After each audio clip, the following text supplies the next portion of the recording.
many different ways, and playing a role in the victim notification system is just one of them. And actually, you'll be hearing more about a variety of state agencies have contributed to this effort, and we're really excited about that. The victim notification system was actually established in state law in 2011, and it's been an ongoing effort since then, and it will go on still after today. The law is very specific about the efforts of the implementation task force and the work that that task force does, and even charges us with the responsibility of now shifting into public education and outreach endeavors that's a big part of why we're actually here today, and we appreciate every one of you that has joined us, and anybody who's watching by live stream or the archived video of this event today, because all of that's in an effort to spread the word. We want the public to know about this project, and for victims and interested parties to sign up in the victim notification system. And we'll be talking a little bit more and showing you what that system is all about and what it does. But I do want to give a lot of credit to the state partners that we've had, a lot of victim advocates that have played a role in this effort since, like I said, this started. Actually, to go back and do just a quick recap of history, in the 1980s, many of you know, is when crime victims' rights and services were really getting more attention, and in the state of Alabama also in the 1980s. And even to 1994 and 95, when the Victims' Rights Amendment was passed into state law and was ratified also in 95, giving a long list of victims' rights in the Bill of Rights. And notification was always a key element, that victims can't participate in the court system if they don't have notice and don't know what's going on. So that's an important element. And then in 2011, the legislature passed a law that actually established the task force and outlined what notification would look like in Alabama. And in 2015, another significant element happened when prison reform was being discussed in Alabama, and the legislature collectively agreed that victim notification was another key element to making sure that if inmates were being released, that victims at least needed to have that notification. But when I speak of partners and those that have contributed to this, and you'll see on the screen, actually, if you guys will advance to the page that has the state partners and task force listed, the law is very specific about who plays a role. We can add anybody along the way if we want to, but there's I think it's 6 agencies. The DA's Association and prosecutors play a role in this, and then there are 4 victim advocates that are appointed by the Attorney General. And speaking of the Attorney General, we're tickled to have Steve Marshall with us today. He has been an advocate and strong supporter of victim notification for a very long time, even back to his days when he was a district attorney. He and I were, I know we talked about it even back then. And we've been working on this project for a very long time, and so when he became Attorney General, we knew that his support would continue. And so the Attorney General of the state does appoint 4 victim advocates to the task force. And so while a lot of the conversations about technical issues, quite often we're always reminding ourselves who we're here to serve, and that crime victims are at the essence, or the heart of what we're trying to accomplish here. So I'm going to turn things over to the Attorney General to let him say a few things about this system and where we go from here, and just his role along the way. And thank you very much for my, very, very personally, Steve, thank you for your work on this. Thank you. Good morning. This is a good day, and I want to first acknowledge the hard work of those on the Victim Notification System Task Force. Darlene said this has been a project, and I think one of the things that we've learned very specifically is the ability of Alabama to be able to share data effectively across multiple agencies. But as a result of the diligent effort for those who care desperately about victims in our state, today is the acknowledgement that this system is operational and ready to go. Very grateful for the technical leadership of Aaliyah and being able to make this happen, the cooperative efforts of DOC as well as Pardon and Parole to understand how its data impacts victims and how we can make sure that notification occurs correctly, and very excited about the collaboration that we saw among multiple agencies to do the thing that this is designed to do, is to make sure that victims have notice when an individual is moved within DOC, when they become eligible for parole, and also when they are released. And in some respects, unless you work directly with victims, you don't completely understand the importance. And I can tell you from the last 2 weeks where I have been at the Board of Pardon and Paroles with victims for different reasons, one of which was 2 individuals that were abducted, they were raped, and their offender was held accountable. And they were there to protest the parole, but yet they knew that an end of release was coming. And as you sit there with those victims, hopefully you understand that once the crime is over, once the prosecution is over, for the victim, that doesn't cause everything to go away. They endure that same trauma when they know that things are going to happen with their offender. And as I sat with those 2 victims that day, I saw the immense stress that they faced not knowing whether or not their offender was going to be released. The one thing that was good from that hearing, though, was not only that parole was denied, but also for the fact that knowing that there was a mandatory release of these individuals, that those victims both understood that there was a system that would give them notice and they would have the opportunity to be emotionally prepared for what was going on. And the fact that the Alabama legislature had the foresight to implement this project, I think, is a credit to them. But also, it is what the state of Alabama owes victims across this state. Notice and knowledge of what's going on, not only during the time of the trial and the prosecution, but also post-conviction, so they can prepare for what may take place in the release of these individuals back in the community. So very pleased with the work of this group, knowing that we continue to try to refine the system as we go forward. But what I'm excited about is victims are going to have almost instantaneous notice when they're statutorily required to be able to get it. And those who have a direct interest in the case are going to have knowledge of what is going on with their offender. So Darlene, thank you again for the opportunity to be here today. And thanks again to all the group that made today possible.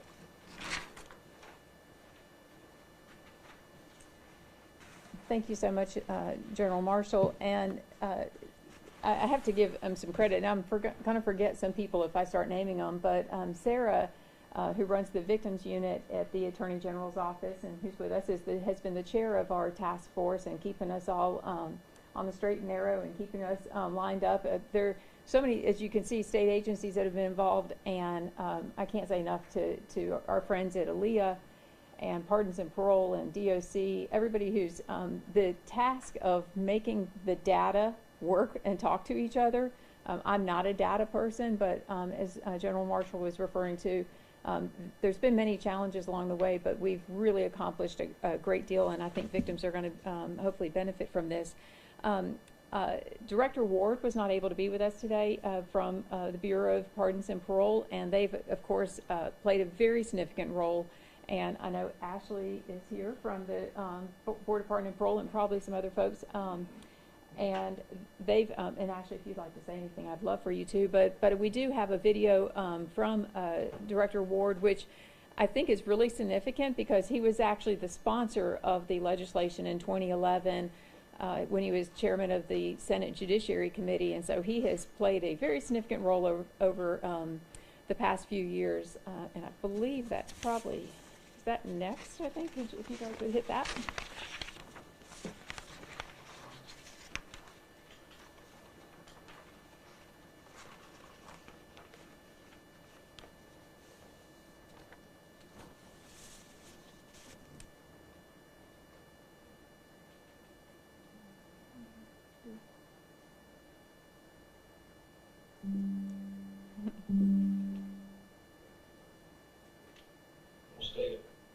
There we go. Hi, I'm Cam Moore, Director of the Alabama Bureau of Pardon and Parole. The Alabama Victims Notification System is an unprecedented collaboration between multiple state agencies that's long overdue. Through this system, we have an easy application to allow those who've been victims of crime or someone who's related to those who are victims of crime access to the most important information they can have in the criminal justice system. It's been a long time coming. This has been worked on for several years, and I'm proud to see the collaboration between multiple state agencies in accomplishing this goal.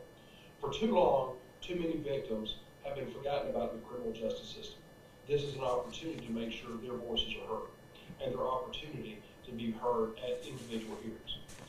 This application goes hand in hand with what Governor Ivey's pushed forward, and that is a reduction in government regulations, streamlining services that people should have, and also making sure agencies aren't stuck in silo working and instead working together in collaboration.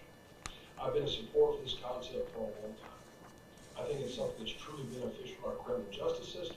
I think it's something we can all be proud of. Most importantly, I think it gives the victims a sense that they also have a role in this process. They have a role and a say as they should. Thank you for this opportunity, and I'm excited to see this system roll out. And we appreciate the role that he has played over the years in getting the system to where it is. And as he mentioned, Governor Ivey has taken great interest in this program too, and unfortunately it's not here today. But even in her budget that she rolled out and presented to the legislature last month, she included a section about the victim notification system, and I've got a press release that we can send electronically to any of the media, and I have some copies here we can give you today that includes a quote from her. But she mentions that victims' rights should and will always be a priority of the state of Alabama. The victim notification system will be an important tool so victims can receive proper and efficient notification on the status of the criminal who committed a crime against them. Public safety is of utmost importance to the Ivey administration, and we truly are appreciative of her assistance, especially the executive level, helping get this over the finish line, or get us to this stage, because I think that's important to recognize here is that the victim notification system has been in place for many, many years. This is just really a new website and a new tool that victims can use and log on to. And actually, this might be the ideal time. We have a short segment that kind of gives an overview of it, and y'all may need to like pause it through a couple times. If you'll pause there, there's the victim simply just goes. Any user, actually, this is open to interested parties, because we have found over the years that there's often many people who have a voice and want to be notified of an inmate's status. So you would simply log on here. There's a place, if you're a new user, you would create your account, or if you're returning and logging in, and if you guys will move from there.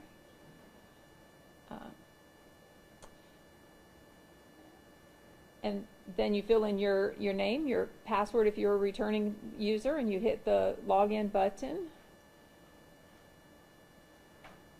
And then there you would create your account. If it's your first time being there, you'll see across the bottom notification type. You can request notification by email, by text message, or U.S. mail. And there is a certified mail option for certain victims that are either named in the indictment, next of kin, and there's a criteria there that we would verify who someone is.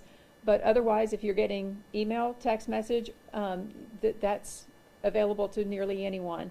So you would set up your password, and then it would move you to the next screen. And you would start selecting what offenders you want information about. There's an offender search that's very easy to use. I actually logged on and did this in 7 minutes from start to finish. And so you would put in whatever information you know. You don't have to have everything for every box. You would do search, and then it would give you anybody that meets that criteria. You would select the one that you're actually looking for by hitting the button to the left, and then the next screen takes you to, you would see if that is indeed the individual that you're looking for, and you would click the receive notice. After you would select what your relationship is, if you're victim or next of kin, and then this is where notifications would show up on anything you're being notified of related to that inmate. And it might be a parole hearing coming up, it might be a change in status. And then I think the next screen shows you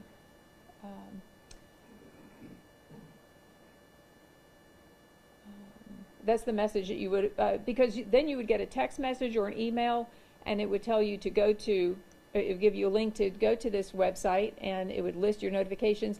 And we even, one thing that's really new about this system from how it existed 15 years ago or 20 years ago is, once upon a time, the parole board looked for everybody. And it was sometimes a decade or two after a crime occurred. And that's the efficiency of this system, is that a victim can register themselves and put their information in ahead of time. They can do that shortly after sentencing even.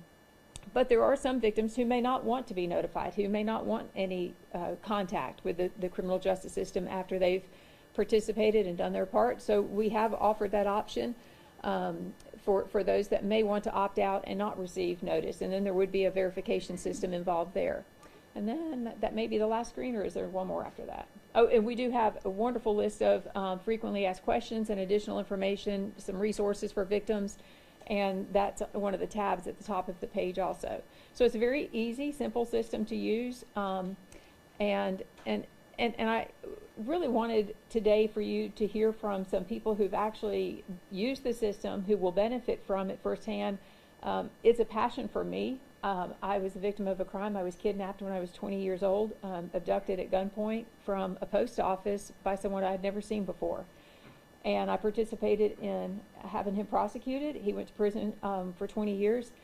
And so when I first got that parole notice, or as I moved over the years, studies show that people will move 11 to at least 11 times on average in their lifetime.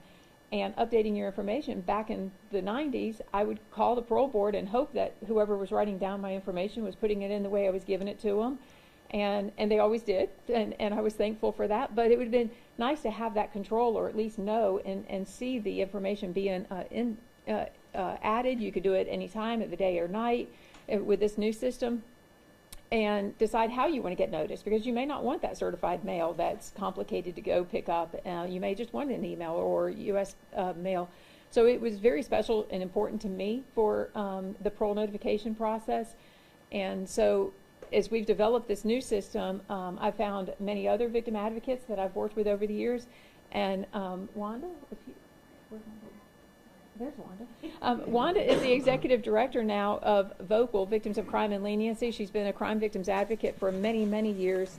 And she has been touched by the parole system also. And I think she could add a lot of perspective to what this actually will do for victims in the future. Thank you, Darlene. Good morning. As Darlene said, my name is Wanda Miller. I'm the executive director of VOCAL, that's Victims of Crime and Leniency. I've been on the task force for many years, working alongside all of these agencies to try to bring this to where we are today.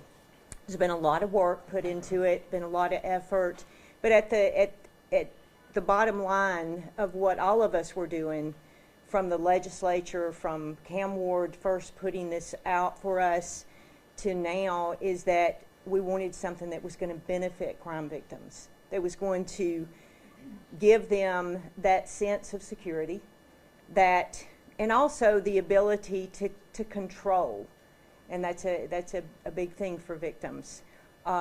When you're put in the system, and I was a victim, much like Darlene, and this is how we met many years ago.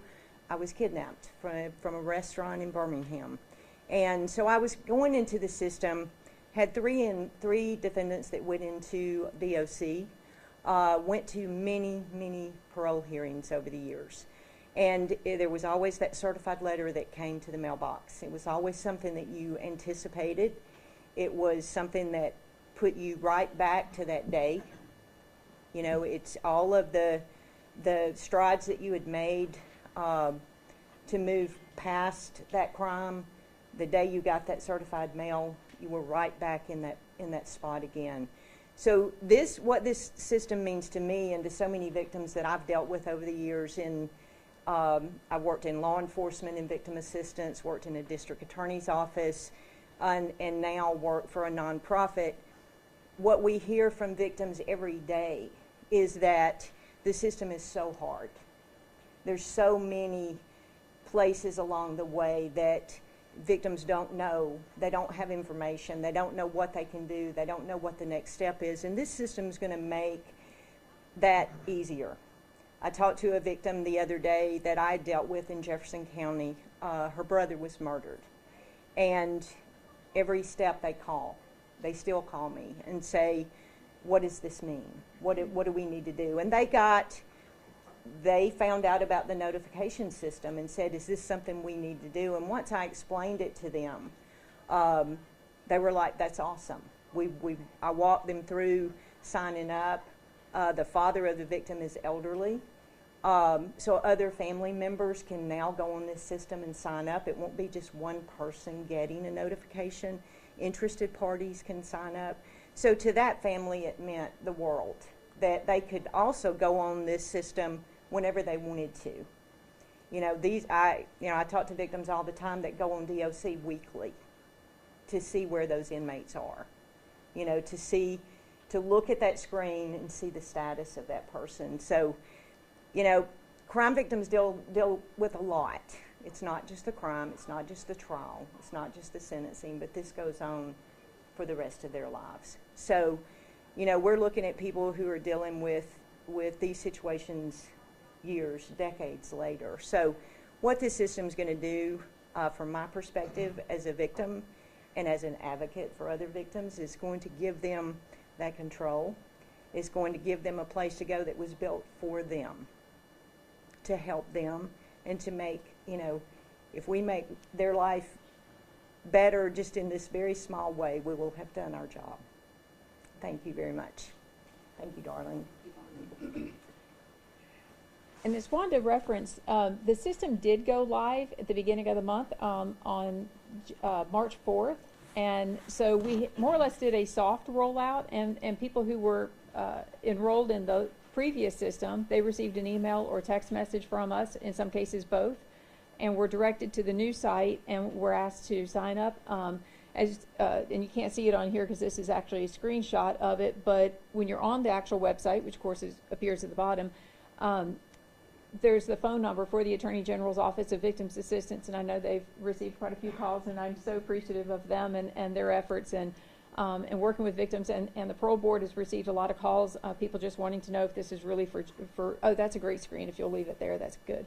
These are the notices that victims can get information about. Of course, the pardon and parole hearings, which are very familiar with the victims, but also medical release and the mandatory supervised release, which many of us have heard about over the last couple of years. And when some of these things were added during prison reform, that's why we were so adamant about that these needed to also be notices that victims received. And so participation in release, furlough, and leave, and even at the end of sentence or death of the inmate, that the victims would receive notice about that. And as Wanda was talking about, it really has the opportunity to lower the anxiety of some victims and give them a little bit more peace of mind, possibly, hopefully, whatever we can offer them, because they know that they're logged in, they know that they're covered. There are many cases, some of us victim advocates are also receiving notice for victims that we've stood in the gap for, and work with those families and make sure that as a safety net that we're always taking care of those cases and offering the information we can. And so it did go live a couple of weeks ago. We have at least 2,000 or close to 2,000 that are currently signed up. And so our big effort today and going forward is to spread the word more, so more victims will sign up. And actually, another dear friend of ours, Donna, I hope will come and say a few words. I know that they've recently been through a parole hearing for one of the inmates, and she and her family have already utilized the new system and signed up. And if you'll just share how easy that was, or if it was difficult. It's very easy. I'm Donna Holman Bush. My brother was murdered in 2003 in Elmore County. This system is going to be good for family members, for people in the community, anyone that might want to know where these guys that murdered my brother, where they might be and, where they might be located. When it comes time for parole hearings, yes, it's a time of anxiety as soon as we get the notice that we start getting, very anxious about. So we're excited to see this. It was very easy to do, and we just appreciate everyone that worked so hard on this. Thank you.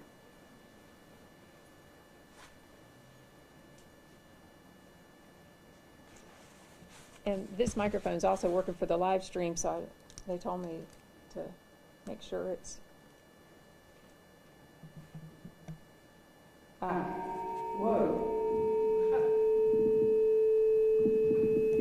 Maybe we should leave it off. Okay.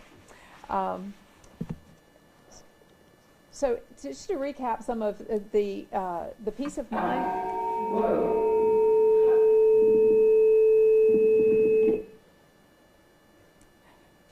as I mentioned, I'm not the technical person.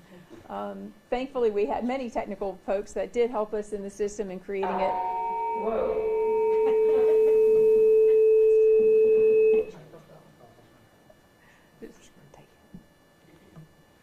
Anyway, we do have press releases that we can share. We'll gladly share with the media, and that will be posted. And crime victims compensation, I want to also note, I believe is live streaming this, so others can use it, or we can help spread the word that way. But anything you guys can do to help us get the word out through your agencies and organizations and the news media, we're very grateful for. And the legislature will be reminding them that we have this system up and running. And like I said, the work doesn't stop here. This task force goes on, and we can explain to any of you that are curious about how that law is written and what the role of the task force will remain. And we'll continue to do our work and expand on the notification system the best we can that serves victims in a variety of ways. But if anybody has questions, some of the smart people behind me I'm sure can answer them. Yes? Will victims be able to look at the sex offender registry and to see if a person has moved through the system, or do they need to go back to the ALEA maintained registry? They're not connected at this point. In the future, that could be a consideration, but right now they're not connected.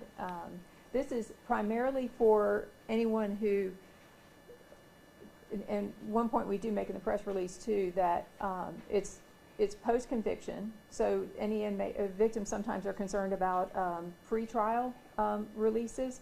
So in that case, you would probably still want to talk to or check the websites of the sheriff in the county where the crime occurred.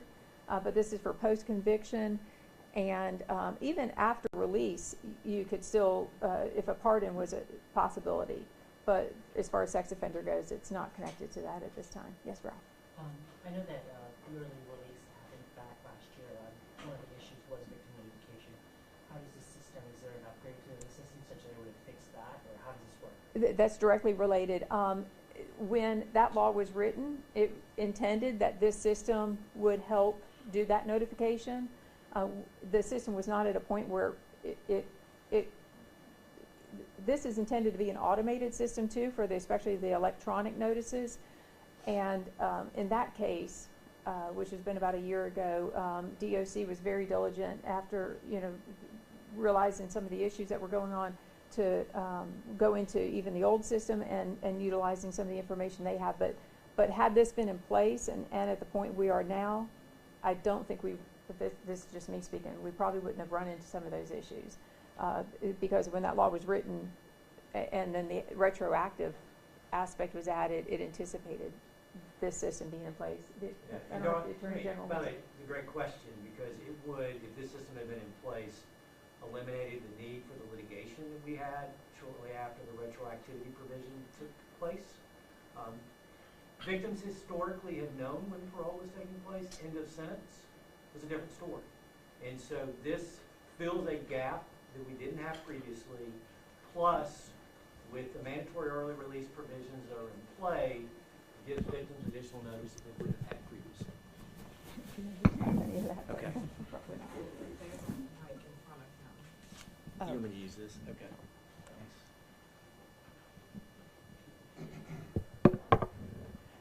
But as you'll see, the previous slide did mention mandatory release, and I had when the original law was proposed in 2015 with prison reform and originally did mandatory release, we anticipated this system being in place, and then retroactive was added a few years later, and so we anticipate that this being live and active now is going to alleviate some of the issues we've had. Kim, did you have something? Will this replace the notifications that were already being done, say through paroles, or is it to kind of augment the system? And if you are a victim and you've been happy with the notification that you get, is it still imperative that you sign up? I would say it's imperative that you sign up. It will augment what Pardon and Parole has been doing, and I have to really tip my hat to Pardon and Parole. They've been doing sort of double duty for a couple of years. while this newest version was in development, and being very diligent, going through files, looking for victims, and making sure that, and entering information as they came across. And Ashley, I don't know if you want to elaborate on or add anything to that, but I would think it would augment it.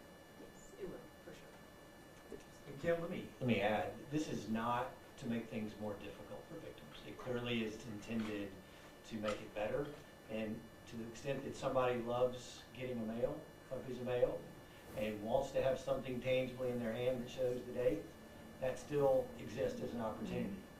But the one thing it does give us is greater certainty of notice and the ability for victims to receive it faster, so I think it's a win-win. One of the biggest attributes too, and Donna alluded to this, it was her brother that was murdered, but she wasn't technically next of kin. He was married, and her mother, and Donna and her sibling, her brothers previously, all had interest in that case. And all of us know situations where we may be interested in a case, maybe it's a relative, a next door neighbor, a best friend that you might want to sign up and get notice for. So that will be your option now. And going forward from here, as it shows that you can sign up. I've done it from my cell phone. You can do it from a tablet. Your computer, obviously, it takes just a few minutes. It's very, very easy. And so we are encouraging people, and you can encourage friends and family members. There will be an annual reminder sent to individuals by email or by phone, a text message reminding them to keep their information up to date. So that's going to be a really great attribute too. And then throughout the website, we have the phone number and email addresses for the Attorney General's Office of Victims Assistance, who's just done great work helping answer questions and facilitate. So, any other questions? Well, we appreciate everybody's interest and help us spread the word on this. Did I overlook it? I asked. We have Matt here today too, and I'm very thrilled to have their participation. We want all the voices at the table helping us go forward from here. So, thank you.